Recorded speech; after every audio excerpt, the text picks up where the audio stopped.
금요 집회에 오신 여러분들을 환영합니다. 우리 함께 기도하고 집회 시작하겠습니다. 사랑과 은혜 하나님, 주님께서 우리에게 맡기신 일상에서 성실히 최선을 다해 살아오다가 이렇게 금요일을 맞이하여 예배의 자리 나온 우리 영혼들 축복하여 주시기 간절히 소망합니다. 이 시간 저희의 찬양과 기도를 받아주시고 저에게 말씀하여 주시고 하나님과 깊은 은혜와 사랑의 교제가 있게 하시고 하나님과 교제를 통해 구원의 은혜, 참된 기쁨과 평안 누릴 수 있도록 역사하여 주옵소서. 우리 주 예수 그리스도의 이름으로 기도드렸습니다. 아멘. 함께 찬양하겠습니다.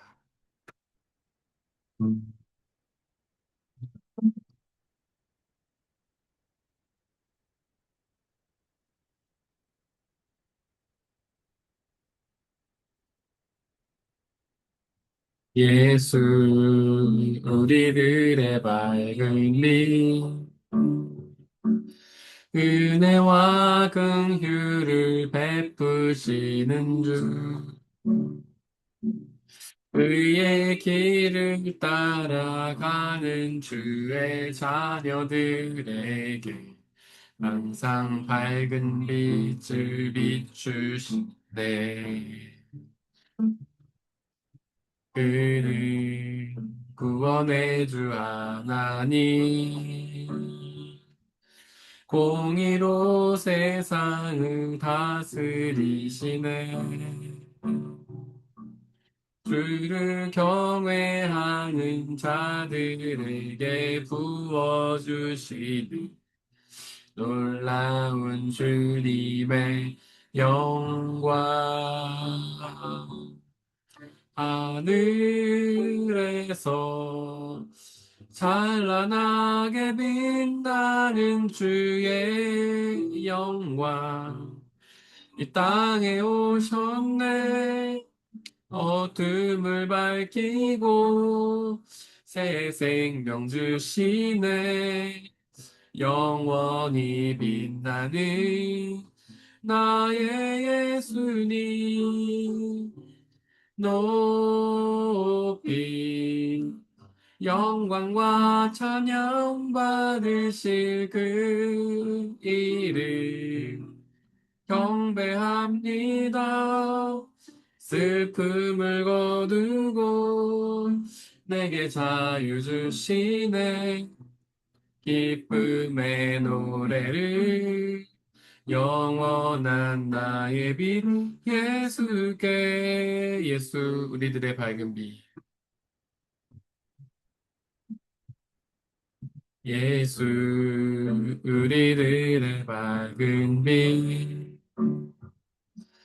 은혜와 긍휼을 베푸시는 주, 그의 길을 따라가는 주의 자녀들에게 항상 밝은 빛을 비추시네. 그는 구원의 주 하나님, 공의로 세상을 다스리시네. 주를 경외하는 자들에게 부어주신 놀라운 주님의 영광. 하늘에서 찬란하게 빛나는 주의 영광.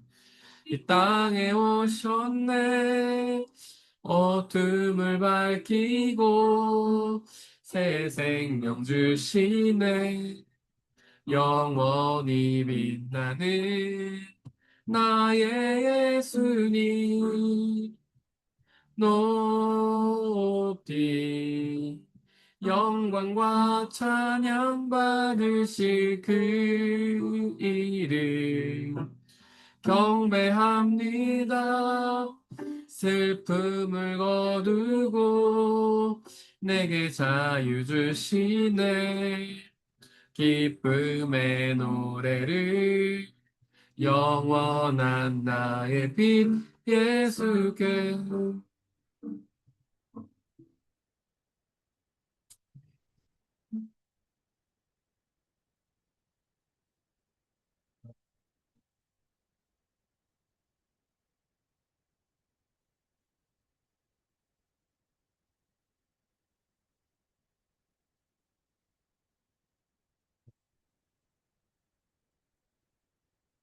갈보리 산 위에 십자가 섰으니 주가 고난을 당한 표라.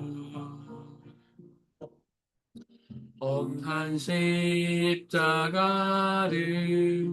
내가 사랑함은 주가 보혈을 흘림일수 죄우 승리를 얻기까지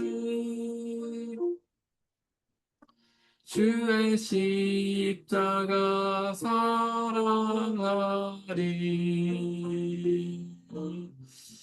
빛난 면류가 닿기까지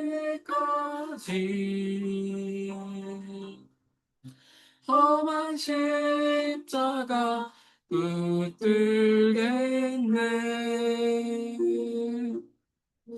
멸시함을 받은 주의 십자가에 나의 마음이 끌리도다. 귀한 어린 양이 영광 다 버리고 험한 십자가 지셨도다.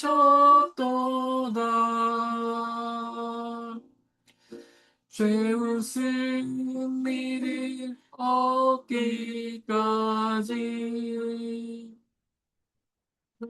주의 십자가 사랑하리. 빛난 면류관 닿기까지 험한 십자가 붙들겠네. 엄한 십자가에 주가 흘린 피를 믿는 마음으로 바라보니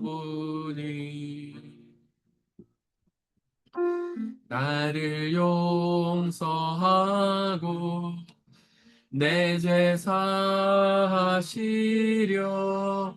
주가 흘리신 보혈일세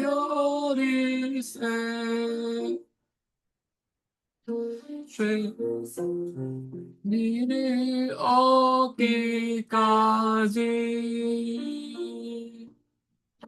주의 십자가 사랑하리.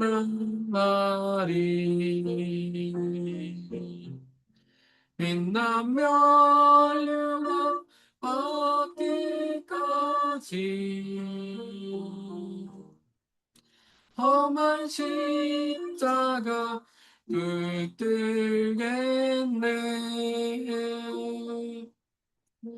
주가 예비하신 나의 본향집에 나를 부르실 그날까지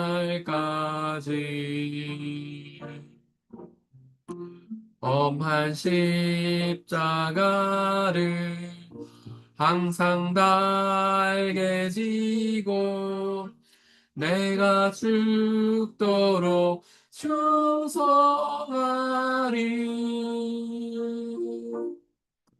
최후 승리를 얻기까지 주의 십자가 사랑하리. 빈 멀리가 하기까지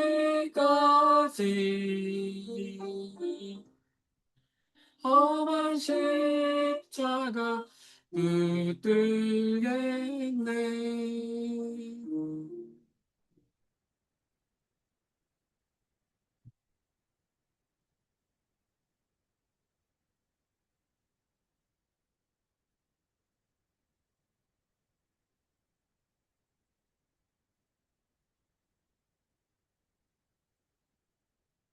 우리 죄 위에 죽으신 주. 십자가 그 사랑 감사하네. 날마다 주의 형상대로 변화되리라. 십자가 우릴 새롭게 하리. 놀라운 사랑 찬양하리라. 우리를 위해 생명 주셨네. 놀라운 사랑 찬양하리라. 십자가의 그 능력,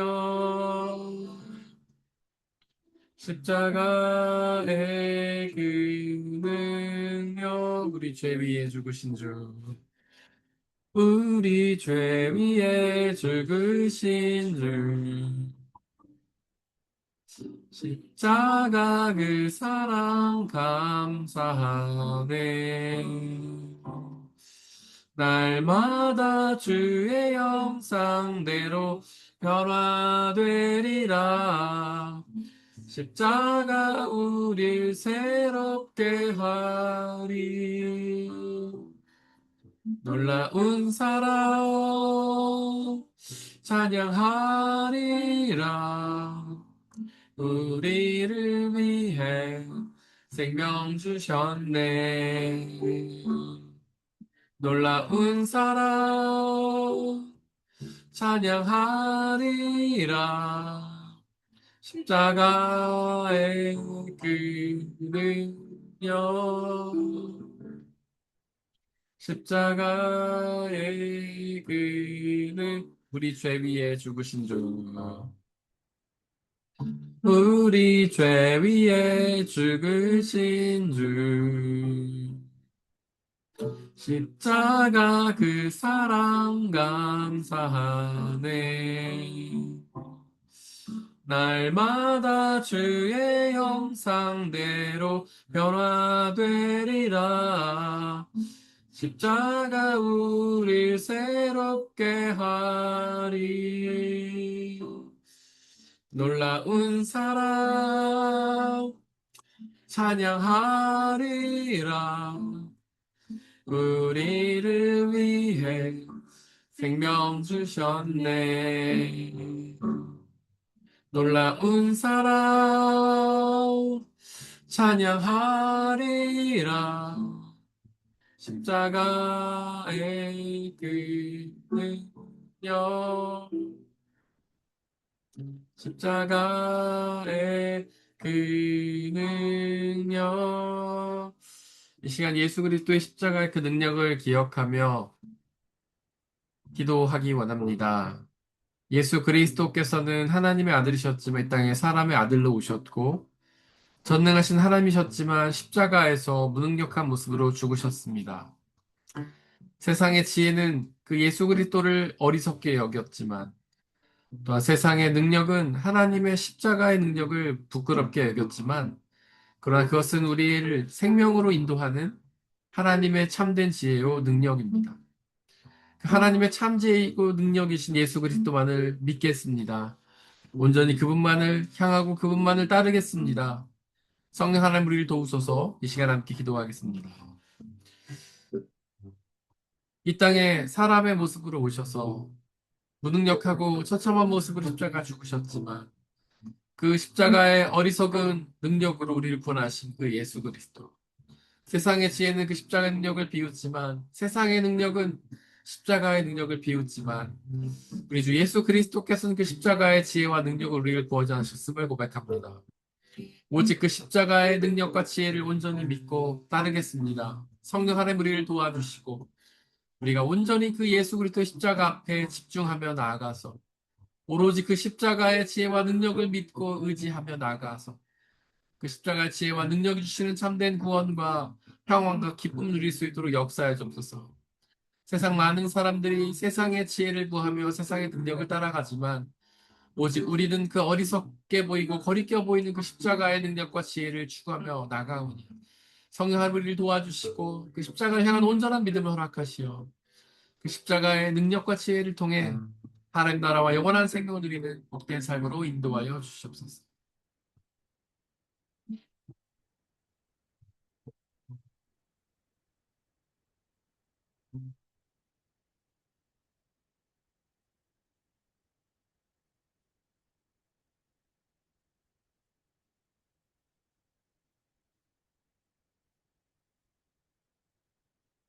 말씀으로 역사하신 하나님, 곧 말씀이신 하나님, 이 시간 우리에게 말씀하여 주옵소서. 말씀을 통하여 복음의 진리를 우리에게 알려주시고, 성령의 감동을 통하여 그 말씀을 깨닫고 믿고 순종케 하시어, 그 말씀이 약속하시는 구원과 기쁨과 평화를 누릴 수 있도록 은혜 내려주시옵소서. 이 시간 오직 하나님의 말씀만이 드러나게 하시고, 말씀을 가로막는 모든 세력들을 물리쳐 주옵소서. 우리 주 예수 그리스도의 이름으로 기도드렸습니다. 아멘. 네, 저희가 계속해서 누가복음 1장 15절 세례 요한에 대한 말씀을 나누고 있는데요. 그 어머니 뱃속에 있을 때부터 성령을 충만하게 받을 것이며에 대해서 이야기하고 있습니다. 지난 시간에는 그렇게 성령을 충만함으로 받는 것이 뱃속에 있을 때부터 성령 충만함을 받는 것은 그 어떤 사람의 노력도 아니고 의지도 아니고 오직 하나님의 전적인 은혜이다. 그래서 세례 요한은 그 성령 하나님의 은혜를 전적으로 누렸다 그 이야기를 들었습니다. 물론 요한이 아니고서 우리 모두도 성령 하나님의 은혜를 통해서 믿음을 갖게 됐죠. 우리 중에 누구도 우리가 비록 뭐 뱃속에 있을 때부터 성령 충만을 받은 것은 아니지만 이렇게 성인이 되고 혹은 뭐 모태신앙이어서 어머니 뱃속에서부터 교회를 다닌 사람들은 있겠지만 그래도 뱃속에서부터 충만하기는 성령 충만하기는 좀 어려웠겠죠. 우리는 이제 아무리 모태신앙이라 하더라도 학창 시절에 주로 학창 시절에 성령의 충만함을 경험한 그런 경험들이 있을 거예요. 그래서 아주 뭐 세례 요한이 뱃속에 있을 때부터 성령 충만했던 것은 굉장히 특별한 경험이고 특별한 은혜라고 할 수 있겠죠. 하지만 우리 모두도 다 같이 은혜를 받은 사람이죠. 우리가 학창 시절에 뭐 성령의 충만함을 받았지만 그것이 우리의 노력이 아니지 않습니까? 비록 우리가 뭐 이렇게 많은 분들이 기도원에 가서 수련회 때 기도하다가 성령 충만을 받긴 하지만 뭐 우리가 기도했다고 말할 수 있지만 뭐 그게 노력은 아니죠. 그냥 하나님과의 교제라고 할 수 있겠고요. 뭐 기도한다고 다 받는 것도 아니고 그리고 어떤 분들은 왜 본인이 기도하다 성령 받지 않는 사람들 많이 있거든요. 이제 특별히 저희 교회 같은 경우는 이제 성찬을 매주 행하는데 성찬의 신학 중에서도 성찬을 행하다가 성령 충만을 받는 경우가 있거든요. 근데 그런 경험을 했다는 분들 제가 고백 종종 듣습니다. 그래서 뭐 어떤 분들 저희 교회 나오면서 자기가 성찬을 하다가 이렇게 마음이 뜨거워지면서 성령의 충만함을 느끼고 하나님 온전히 믿게 됐다 이런 고백 전 종종 듣습니다. 그래서 우리가 뭐 특별히 기도의 자리에서 하나님께 부르짖어야만 성령 충만함을 받는 것은 아니고 뭐 길을 가다가 성령 받을 수도 있죠. 근데 저 같은 경우에는 이제 성령의 충만한 은혜 어떤 하나님 경험이 여러 번 있었는데 이제 중학교 때는 이제 수련회 가서 정말 은혜 가운데 성령을 충만함을 경험한 적도 있었고요. 그리고 이제 그때 제가 선교사가 되기로 사실 저는 선교사로 소원을 했습니다. 선교사가 되기로 소원을 하고 신학교에 들어와서 신학대학교에 들어와서 열심히 공부하다가 이제 제대를 하고 대학교 3학년 때 도서관에서 책을 읽다가 제가 또 한번 성령의 충만함을 경험했어요. 근데 그 책이 성경책이 아니었고 이제 예수 그리스도에 관련돼서 써져 있는 책이었어요. 근데 그 책이 이제 뭐 역사적 예수 연구라는 책이었는데 역사적 예수 연구도 스펙트럼이 되게 많거든요. 그래서 역사적 예수 연구를 이제 주로 미국 쪽에서는 좀 이렇게 자유롭게 연구를 해요. 그래서 좀 부인하는 쪽으로 역사적 예수님은 없었다 이렇게 부인하는 쪽으로 좀 많이 가는데 뭐 사람들은 독일 신학이 자유주의고 미국이 복음주의다 이렇게 얘기하지만 실제로 역사적 예수 연구는 그렇지 않습니다. 역사적 예수 연구는 오히려 독일 쪽에서 연구하는 분들이 굉장히 복음적이에요. 그래서 증명하려고 해요. 독일 쪽 역사적 예수 연구가들은 예수님이 역사적으로 살아서 존재했고, 뭐 역사적으로 그 갈릴리 다니면서 기적을 베푸시고 사역하셨고, 그리고 십자가의 죽음도 역사적이고 부활도 역사적이라는 것을 증명하려고 되게 노력하는 것이 독일 쪽 역사적 예수 연구고요. 오히려 미국 쪽 역사적 예수 연구는 부인하는 쪽으로 가요. 아, 역사 예수님 없었다. 근데 사실은 예수님에 관한 증거들이 다 물음표를 갖긴 하거든요. 이게 진짜냐 아니냐.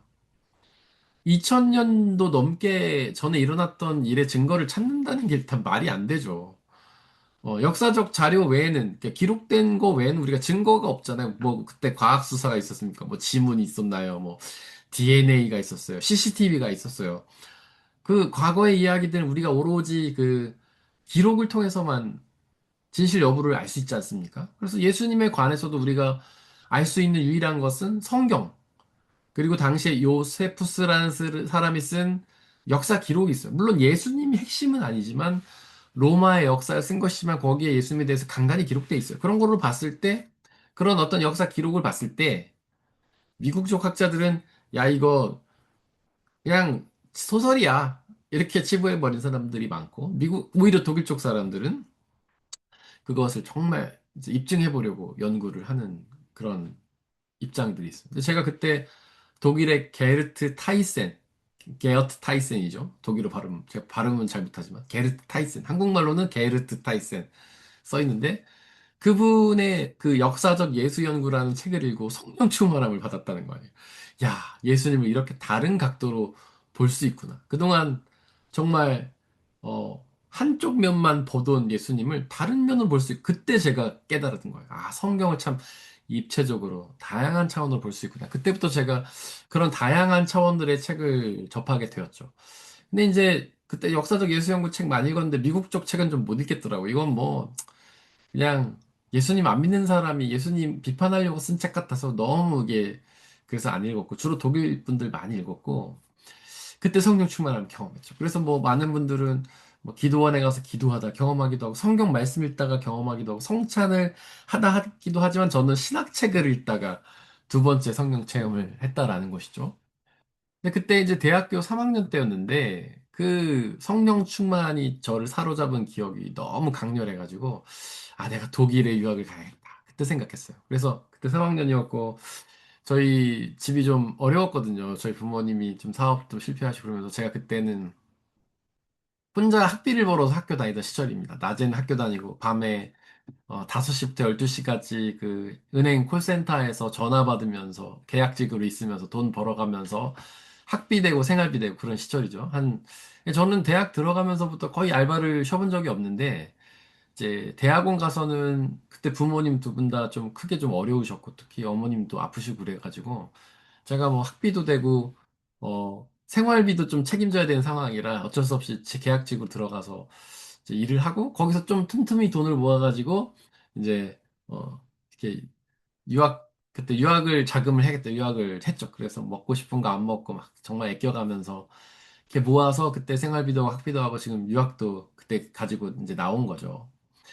그래서 그 제가 좋아했던 베르트 타이센 교수가 하이델베르크 교수님이었거든요. 그래서 내가 하이델베르크를 가서 공부를 해야겠다 생각을 했고, 저는 전 세계 어디에도 다른 저에겐 선택지가 없었습니다. 오로지 그 교수님한테 가서 이제 공부를 해야겠다 이런 생각을 했는데, 뭐 갑자기 우여곡절이 있어가지고 제가 갑자기 원하지도 않게 미국에 가서 3년 있다가 와보니까 이 교수님이 은퇴를 하신 거예요. 그래서 저는 그분 밑에서 역사적 예수 연구, 특별히 성령론을 공부하고 싶었는데, 이제 역사적 예수와 관련된 성령 이해, 이걸 하고 싶었고, 제가 이제 석사 논문도 그걸 썼는데, 그분이 은퇴를 하신 바람에 이제 뭐 방법이 없죠? 그래서 다른 교수님한테, 하이델베르크에 있는 다른 교수님한테 성령, 이제 뭐 론은 아니고 성령 운동에 대해서 공부하고 석사까지 졸업하고 박사는 이제 자퇴를 했죠. 그러니까 그때 어떤 책을 읽으면서 성령을 경험한 것들이 굉장히 저를 여기까지 이끌어 왔다. 그래서 제가 물론 공부를 마치지 못했지만 독일에서의 삶을 살게 됐고 지금까지 이렇게 그때 경험을 가지고 내가 이런 목사가 돼야 되고 이런 예수님을 선포하고 싶다. 뭐 그런 것들을 많이 깨달았죠. 그때 제가 굉장히 많이 그때 은혜 받았던 항목 중에 하나가 예수님의 어떤 성령 이해도 있었고 성령 하나님의 예수님께서 성령 받으신 후에 사역하시는 것.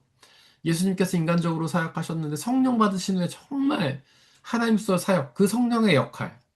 그리고 사도행전 2장에서 성령 받은 제자들이 자신의 삶을 버리고 그 하나님을 위해서 뛰어드는 그 삶, 성령의 역사에 대해서 굉장히 은혜를 많이 받았고요. 또 반면에 예수님의 인간됨, 예수님께서 스스로 계속 사람의 아들이라 표현하시면서 인간의 모습을 드러내신 것들, 그런 것들이 저한테 참 큰 도전이 됐고 은혜가 되었습니다.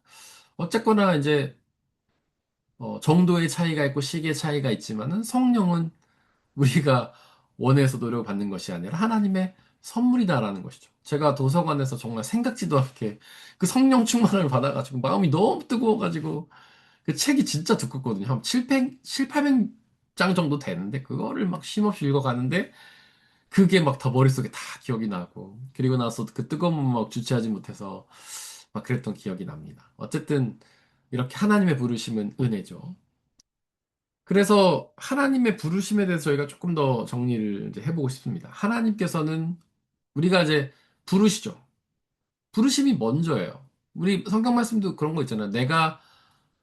너희가 나를 택한 것이 아니라 내가 너희를 택했다. 하나님이 이렇게 말씀하시죠. 근데 마치 우리가 마치 하나님을 선택하고 예수님을 선택하고 믿음을 가진 것처럼 표현하지만 그렇지 않습니다.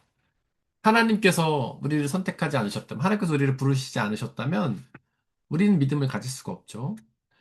특별히 이제 대표적으로 그 모세가 출애굽하려고 할 때 그러니까 성경 바로라고 되어 있지만 사실 실제로는 파라오죠. 파라오 앞에 찾아가가지고 여러 가지 기적을 일으키면서 이쯤 이 정도 기적이면 하나님 믿을 만하지 않냐 생각했는데 파라오가 막 이제 믿을 것처럼 이집트를 내보내줄 것처럼 그 막판에 이제 마음을 이제 성경에 기록하는 것은 강팍하게 했다라고 하면서 마음을 돌이키잖아요. 그 강팍하게 했다. 근데 거기 보면 하나님께서 그의 마음을 강팍하게 하셨다라고 나오거든요. 그래서 그걸 읽는 사람들은 야, 참 하나님 너무하시다. 한편으로는 모세를 보내가지고 이집트에서 이스라엘 내보내라고 설득하게 하시면서 왜 한편으로는 그 파라오의 마음을 강팍하게 하실까? 좀 너무하신 거 아니야? 이렇게 생각하는 사람도 있어요. 근데 여기서 하나님께서 강팍하게 하셨다는 말씀은 뭐냐면요. 하나님께서 성령을 보내서 그의 마음을 열지 않으셨다는 뜻이에요. 그의 마음을 막 딱딱하게 만드셔가지고 절대 거부하게 만드셨다는 뜻이 아니라 하나님께 성령 하나님을 그 파라오에게 보내서 마음을 열어 줬다면 파라오가 회개하고 돌이켜서 하나님을 믿고 이스라엘을 내보냈겠죠. 근데 하나님께서 그 성령을 보내셔서 그의 마음을 열어주시지 않은 거예요. 그거를 성경은 마음을 강팍하게 하셨다라고 표현하는 겁니다. 성경에 보면 수많은 사람들이 나오죠. 어떤 사람들은 우리 세례 요한처럼 그리고 뭐 모세처럼 아브라함처럼 하나님께서 강권적으로 역사하셔서 뭐 죄의 길에 하나님이 떠난 길에 있다가 하나님의 부르심을 받아서 하나님의 부르심에 쓰임 받는 사람도 있지만 대표적으로 가룟 유다처럼 은혜 아래 예수 그리스도와 동행하면서 있었지만 결국 그는 예수 그리스도를 파는 사람이 되는 그런 사람도 있잖아요. 이 사람들은 뭘까? 성령 하나님께서 그를 강하게 부르시지 않으셨다라고밖에 우리는 얘기할 수가 없죠. 그래서 어쨌든 하나님은 우리 모두를 부르십니다. 그래서 우리가 하나님의 부르심을 이야기할 때 이제 우리가 하나님을 예수 그리스도를 믿고 하나님께서 먼저 우리를 부르시고 말했죠? 부르심이 먼저예요. 하나님께서 부르시면 그 다음에 우리의 뭐가 필요하냐? 응답이 필요하죠. 응답. 여기에서 칼빈주의와 혹은 깔뱅주의라고 할 수 있죠. 깔뱅주의. 그 다음에 웨슬리주의가 나뉩니다. 혹시 원래 이제 웨슬리주의라고 하지 않고 아르메니안주의라고 해요. 아르메니안주의. 원래는 아르메니안주의라고 하는데 이 안에 웨슬리도 있고 뭐 루터도 있고 많은 신학자들이 이 안에 있습니다. 근데 칼빈주의와 이 아르메니안주의는 굉장히 이제 대립적이죠. 나머지 웨슬리, 루터 뭐 이런 분들 되게 비슷해요. 칼빈주의라고 하면은 우리가 흔히 얘기하는 장로교회죠. 그리고 웨슬리주의, 뭐 루터주의 이런 데 루터 교회가 있겠고 그 저희 성결교회가 있고요. 그다음에 뭐 감리교회, 그다음에 뭐 침례교회, 그리고 순복음교회 다 이쪽이에요. 그러니까 장로교의 신학과 거의 대척점에 서 있습니다. 근데 뭐가 다르냐? 칼빈주의는 하나님의 부르심을 굉장히 강조하고요. 이 아르메니아주의는 사람의 응답을 더 강조합니다. 그러니까 깔빙주의는 부르심을 되게 극단적으로 강조해요. 그래서 하나님이 부르시면 그냥 게임 끝이에요. 인간이 응답할 필요가 없어. 하나님 부르시면 누구든지 그냥 예수님 믿고 나오는 거예요. 근데 이 아르메니안주의는요, 응답이 필요해요. 하나님이 부르셔도 인간이 예, 여기 있습니다라고 응답이 필요한 거를 이제 아르메니안주의라고 합니다. 근데 우리가 성경을 보면 뭐 약간 뭐가 더 옳다 말하기는 사실 애매한 부분이 있긴 있어요. 어떤 경우에는 깔빈주의를 성경이 말하는 것처럼 들리기도 하고 어떤 경우에는 아르메니안주의죠. 그러니까 어떤 경우에 하나님 부르시면 모두가 구원 얻는 것처럼 얘기하기도 하고 어떤 경우에는 사람의 응답이 반드시 필요한 것처럼 얘기하기도 해요. 그래서 우리가 사실 성경을 보면 뭐가 정답이다라고 말할 수는 사실 어렵죠. 근데 아까 우리가 그 세례 요한 같은 경우에 뱃속에 있어부터 불렀잖아요. 이게 뱃속에 있는 아기가 응답할 수 있습니까? 없잖아요. 그러니까 이런 그러니까는 세례 요한과 같은 사람의 입장으로 볼 때는 깔빈주의가 맞죠. 하나님이 부르시면 그냥 그 사람은 하나님의 자녀가 되는 거예요. 인간의 선택의 여지가 없어요. 응답의 여지가 없어요. 근데 대부분의 경우는 그렇지가 않다는 것이죠. 하나님 부르시면은요, 우리는 예, 아니요를 대답할 수 있는 능력이 있는 거예요.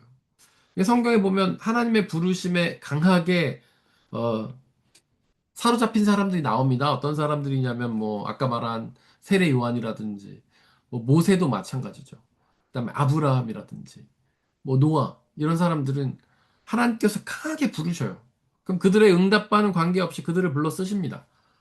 어떤 사람들을 주로 강하게 부르시냐 이제 특별한 사명자죠. 뭐 대표적으로 예언자 같은 사람들이 있죠. 아까 언급한 뭐 세례 요한 예언 그러니까 여기서 예언은 하나님의 말씀을 전하는 설교자를 뜻하는데 예언자죠. 세례 요한도 설교자죠.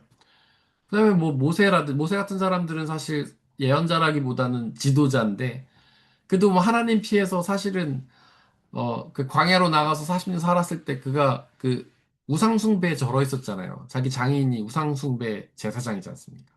근데 하나님께서 그를 그 아주 불이 붙었으나 타지 않는 그 가시떨기 나무에서 강력하게 부르셔가지고 당신의 자녀로 삼으시죠. 강한 부르심, 거부할 수 없는 부르심. 아브라함도 마찬가지예요. 강하게 부르시죠. 특별한 사명. 그래서 지금 오늘날의 목회자라든지 뭐 선교사님들이 이런 분들이에요. 제가 아까 중학교 때 성령 체험을 하고 그 뒤로 내가 목사가 되겠다 서원했다고 했는데 그 뒤로 저는요, 그 꿈 외에는 별로 생각해 본 적이 없어요. 중간에 가끔 딴 거 해보고 싶다라는 생각이 있었긴 했는데 그 길이 다 막힙니다. 저는 자동으로 여기까지 왔다고 해도 과언이 아니에요. 제가 뭐 다른 게 뭐 좀 있나 기웃거려도 길이 다 막혀요. 할 수 없는 길이에요. 저는 어쨌든 이 길이 되게 확신 있었고 여기를 꼭 내가 선교사를 해야겠다 그래서 모든 것을 이거에 맞춰 준비했습니다. 어렸을 때부터. 공부도 그렇게 준비했고 제가 평소에 하던 뭐 이렇게 취미라고 해야 될까요? 그런 것도 굉장히 여기에 맞춰져 있었고 네. 가정을 꾸린 것도 그게 굉장히 중요했고 저와 같이 동역할 사람. 삶을 여기에 맞췄다고 볼 수 있어요. 근데 그건 내가 그래야지라고 억지로 마음 품었다기보다는 어떤 성령의 강력한 그 사로잡음이 충만함이 있었던 거죠. 중학교 때부터 쭉 그 벌써 몇 년이 지났어? 한 30년 지나는 세월 동안 저를 여기까지 끌어왔고 지금도 굉장히 강하게 저를 어, 움직여 주시죠. 오로지 이 길을 생각하고 이 길을 위해서 열심히 노력하고 준비할 수 있도록 저에게 해주시죠. 제가 요즘에 이제 운동 열심히 하거든요. 달리기도 하고 뭐 피트니스도 하고 테니스도 칩니다. 그리고 먹는 것도 되게 조심해서 먹으려고 애써요. 아침에는 요구르트랑 뭐 귀리 같은 거 먹고 뭔지 오래됐어요. 1년 된 것 같아요. 맛이 별로 없는데 그냥 계속 먹어요. 그냥 건강을 위해서. 그러면 뭐 몇몇 사람들이 왜 오래 살려고 건강을 이렇게 챙기냐 그런 얘기 하는데 솔직히 전 정말 오래 사는데 관심이 없고 제가 주변에 몇몇 사람들한테 그런 얘기도 한 적이 있어요. 저는 아마 사역 그만두면 운동 안 할 것 같아. 달리기도 안 하고 식단도 안 할 것 같다고. 저는 그냥 건강하게 좀 사역을 건강하게 또렷한 정신으로 하고 싶다는 생각이 들어가지고 이렇게 아프면서 비실비실 하고 싶지 않아서 하나님의 사역을 건강 관리하는 거거든요. 그게 근데 뭐 저의 의지로 내가 그래야지 그런 게 아니라 성령 하나님께서 저에게 그런 감동을 계속 주시는 것 같아요. 뭔가 또렷한 정신으로 건강한 모습으로 사역할 수 있도록 건강을 챙겨라. 아마 저하고 오래 교회 신앙생활 하신 분들 아시겠지만 제가 저희 교회에서 벌써 13년 사역하는데 제가 아파서 교회 못 온 적 없잖아요. 그죠? 그리고 주일에 교회 와서 비실비실 된 적 없잖아요. 제가 뭐 감기 걸려도 주로 주중에 걸려요. 뭐 월요일쯤 걸려갖고 수요일이면 나요. 주님의 은혜죠. 제가 뭐 전혀 안 아픈 건 아닌데 이렇게 아파서 비실거려도 한 2, 3일 있으면 낫고 주로 주님이 은혜를 주셔가지고 월요일쯤 아프면은 뭐 한 수요일쯤 나아서 또 주일에 교회 가고. 근데 저도 참 감사한 것 같아요. 제가 우리 교회 사역하는 13년 동안 아파서 교회 못 온 적이 한 번도 없다는 게 정말 감사하고 성령님의 도우심이죠. 은혜죠. 그래서 앞으로도 기도 제목입니다. 제가 또렷한 정신으로 아프지 않고 그리고 맑은 정신으로 이렇게 사역하는 게 비전이고 최근에 그 은퇴 이후에 그래도 교회에서 뭐 수요예배나 이렇게 설교하시는 목사님들 가끔 보면 막 70, 80 다 되셨는데 설교하시는 목사님들 보면 저는 그러지 말아야겠다 이런 생각이 많이 듭니다. 이제 좀 아무래도 연세가 있으시니까 정신이 또렷하지 않으신데 뭔가 말씀을 전할 때 약간 발음도 부정확하고 내용도 좀 오락가락하고 그래서 무슨 말씀 하시는지 잘 모르겠고 그래서 좀 죄송하긴 하고 그렇긴 한데 저는 그러지 말아야겠다. 저는 70 모르겠어요. 70 되기 전에 정신이 흐리멍텅해지면 그 전에라도 그만두고 싶은 생각이 있는데 정말 정신이 흐리멍텅해지지 않을 때 하나님의 말씀을 또렷한 정신과 건강으로 전할 수 있을 때까지 생각해야겠다. 그것을 위해 애를 써야겠다는 생각이 듭니다. 그 성령의 충만하심이 그렇게 강력한 거죠. 근데 이거는 특별한 사람들의 경우예요.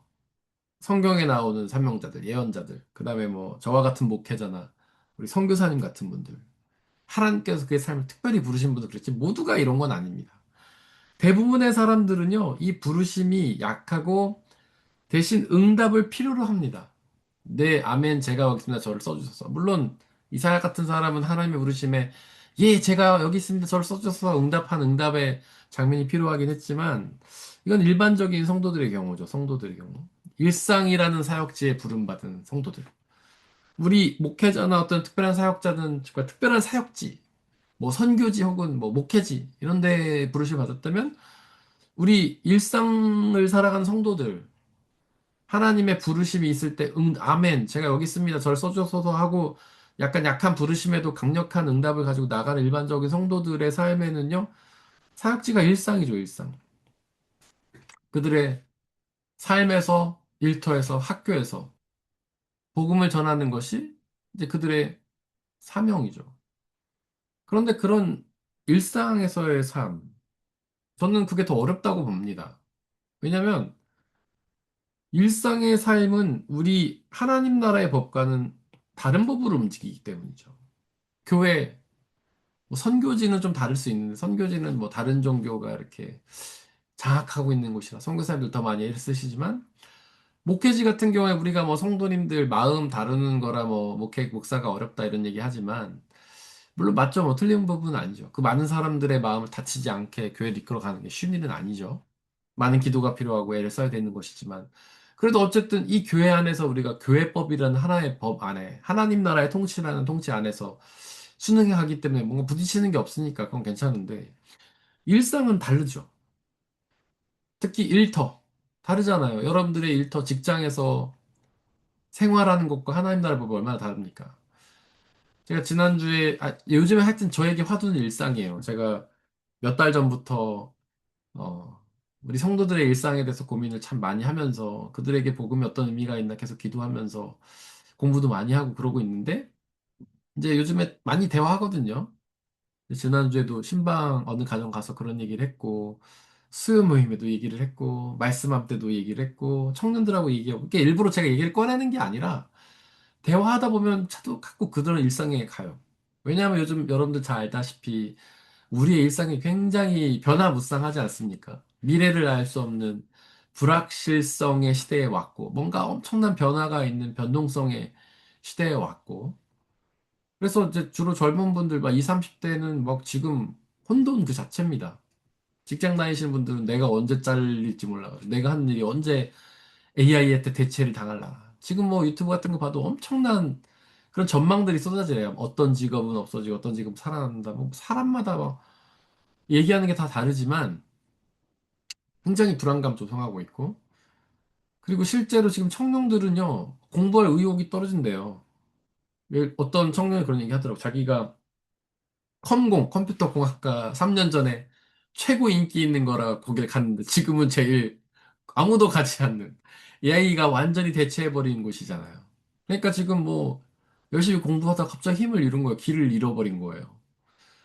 그래서 뭐 학교에서 숙제 뭐 AI가 써줘서 좋네 이런 차원이 아니고 그거는 뭐 굉장히 어리석은 학생들이 하는 생각이고 실제 우리 청년들은요 갈 길을 잃어버렸어요. 내가 지금 하는 이 공부가 무슨 의미가 있지? 뭐 그런 생각들 많이 하고요. 내가 직장에 들어간들 뭐 어쨌든 직장에서도 일단 뽑지도 않고 많이 지금 다들 움츠려 있죠. 뽑았는데 자르기 힘드니까 움츠러져 있죠. 그리고 그런 상황이고 그다음에 뭐 현대에서 이번에 로봇가 나왔는데 현대차 노조에서 바로 우리는 절대 그 로봇을 한 대도 들일 수 없다. 이런 발표하잖아요. 현대에서 로봇을 만들었는데 그 아틀라스라고 그게 전 세계에서 엄청나게 그 주목을 받았거든요. 굉장한 로봇 기술이라고. 근데 그 자회사에서 노조에서 나는 그 기계를 단 한 대도 들일 수 없다. 뭐 이렇게 나오고 제일 먼저 불안한 거죠. 자기네가 대체될까 봐. 이런 시대 아닙니까? 그래서 지금은 일상이 제일 큰 화두인데 이렇게 변화무쌍하고 다들 미래 앞날을 알 수 없고 어떻게 먹고 살아야 될지 모르는 이 시대에 과연 우리 그리스도인들은 어떤 의미를 가져야 될까?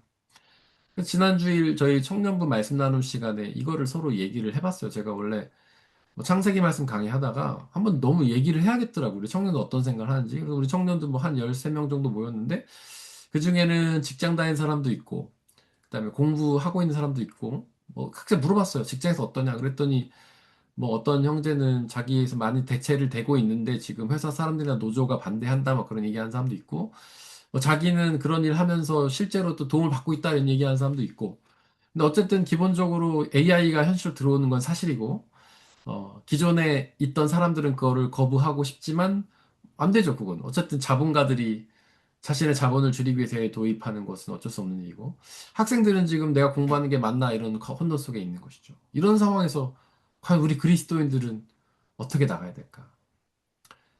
예수님께서는 우리의 일상에서 최선을 다하라고 하셨잖아요. 우리가 일상의 자리에서 맡겨진 바 열심히 일하라고 하셨잖아요. 노동 열심히 하라고. 하나님께서 우리에게 청지기의 삶을 맡기시지 않았습니까? 우리가 열심히 해야 되는데 그럼 지금 무슨 일을 해야 되는가?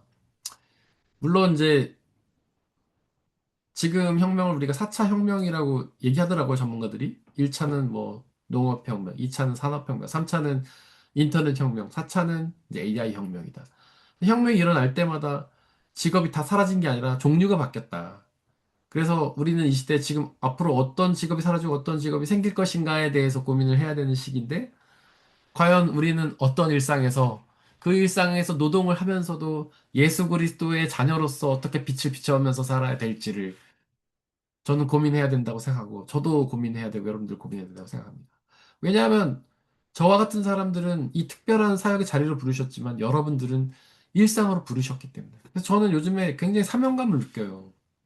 그냥 단순히, 물론 복음을 전하는 게 너무 중요하지만, 그 복음 그 자체로 제가 핵심과 본질 전하는 것도 중요하지만, 여러분들의 일상과 연결해서, 여러분들의 삶에서, 여러분들이 고민하고, 앞으로 대안 어떻게 나가야 될지 우리가 함께 고민하면서 기도해야 되는 것이 저의 사명임을 느낍니다. 그래서 요즘에 저 신문도 많이 보고, 뉴스 많이 보고, 책도 많이 보면서 고민하고 있고요.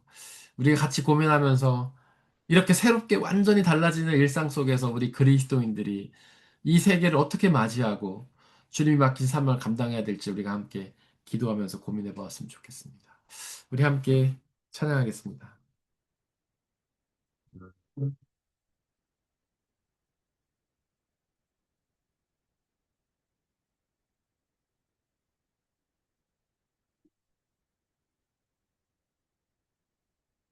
하나님의 부르심에는 후회하심이 없네. 내가 이 자리에 선 것도 주의 부르심이라. 하나님의 부르심에는 결코 실수가 없네. 나를 부르신 하나님의 신실하심을 믿네. 날 부르신 뜻, 내 생각보다 크고, 날 향한 계획, 나의 지혜로 측량 못하나, 가장 좋은 길로, 가장 완전한 길로, 오늘도 날 이끄심이네. 이 시간 말씀을 기억하며 함께 기도하겠습니다. 하나님께서 우리 모두를 부르셨습니다. 저와 같은 사람들은 예언자의 부르심을 부르셨고, 여러분들은 일상의 자리에서 그리스도인으로 살아가며 주님의 말씀을 따르고 전하는 사명으로 부르셨습니다.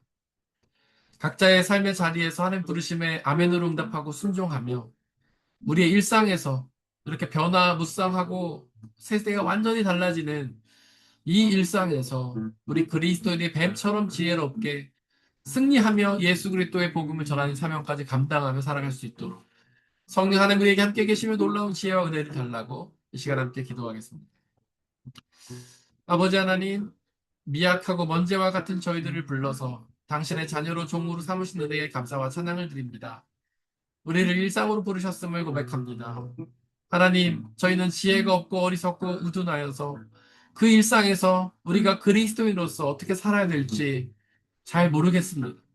지혜 영이신 성령 하나님 우리에게 함께하여 주시고 우리에게 하나님의 뜻을 알리시어 이렇게 변화가 많은 이 시대에 우리가 주어진 일상에서 주님의 종으로서 주님의 말씀을 온전히 믿고 의지하고 순종하며 살아갈 수 있는 지혜를 우리에게 가르쳐 주옵소서.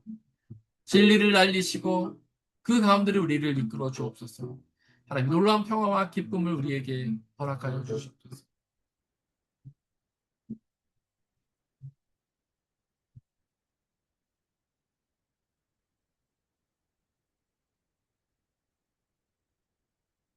사랑과 은혜의 하나님, 먼지와 같이 벌레와 같이 연약하고 미약한 저희들을 불러 당신의 자녀로 또한 종으로 삼으심에 감사와 찬양을 드립니다. 우리에게 일상을 허락하시고 그 일상으로 부르시어 당신의 사명을 감당하게 하신 은혜에 감사를 드립니다. 하지만 하나님 이 시대는 너무나 많이 또 너무나 빨리 변화하고 있습니다. 우리 일상 속에서 앞으로 이 일상이 어떻게 달라질지 우리는 가늠조차 할 수 없습니다. 하지만 지혜 영이신 성령 하나님 우리와 함께 계셔 주시고 우리가 이 변화되는 이 일상을 잘 따라잡게 하시고 그 일상에서 뱀처럼 지혜롭게 주님의 말씀을 온전히 믿고 의지하고 순종하며 또한 전하며 살아갈 수 있도록 저에게 은혜를 더하여 주옵소서. 또한 이 변화가 많은 시대에 불안과 두려움에 사로잡힐 것이 아니라 오로지 주님이 주시는 참된 평안과 기쁨을 누리는 복된 삶으로 인도하여 주옵소서. 우리 주 예수 그리스도의 이름으로 기도드렸습니다. 아멘.